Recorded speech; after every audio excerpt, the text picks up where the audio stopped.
સભ્યોશ્રી panchayat body કે સભ્યો પર બધા જ મોટા ભાગના આવ્યા છે એ આપણને આનંદની વાત છે. ઘણી વખત શું છે, નાના હોય ત્યારે આપણે બહુ ઉત્સાહ વાંચવાની બધા આખા ઘરને નહીં હોય દીધું લક્ષ્મીભાઈ બની ચાલા કમરભાઈ કહી ગયો, કપડાભાઈ કહી ગયો, 5 જણ શીખે પણ એ જ તમે જ્યારે મોટા થાય ને ત્યારે આપણે 15મી ઓગસ્ટ આવે હવે જવાશે તો જાશું એવું આપણામાં થઈ જાય. એટલે મોટા થયા પછી આટલી દેશભક્તિ રહે એ ખૂબ જરૂરી છે.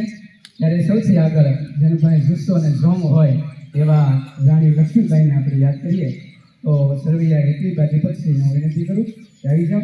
એને સિવાયના જેટલા વક્તવ્યો છે ને બધા બેટા અહીંયા આગળ આવી જાય. શ્રેયા, મનશ્રી, પ્રીતિ, ધ્રુવ, ખુશી, નવદીપ, રિદ્ધિ અને કિંજલબેન.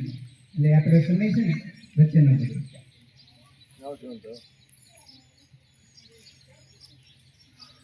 બધા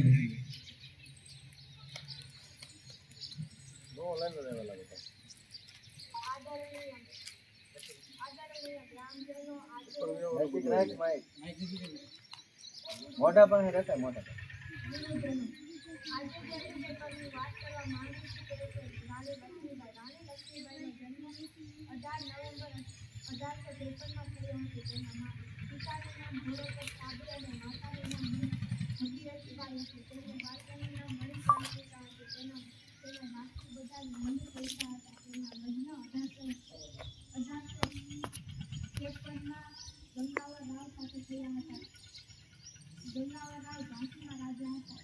1851માં તેમના એક પુત્રનો જન્મ થયો હતો. પુત્રને 4 મહિના થયા ત્યારે જ તે મૃત્યુ પામ્યો હતો. ગંગાવર રાવના પ્રહાર ન થતા તેમને જેમ પણ તે પણ ઘણા દિવસ રહ્યા નહીં અને 20 નવેમ્બર 1853ના દિવસે તેમનું મૃત્યુ થયું હતું. રાણી લક્ષ્મીબાઈને ઝાંસીને બચાવવા માટે એક નવી શરૂઆત કરી હતી. સ્વયંસેવક તેમાં મહિલાઓ પણ સામેલ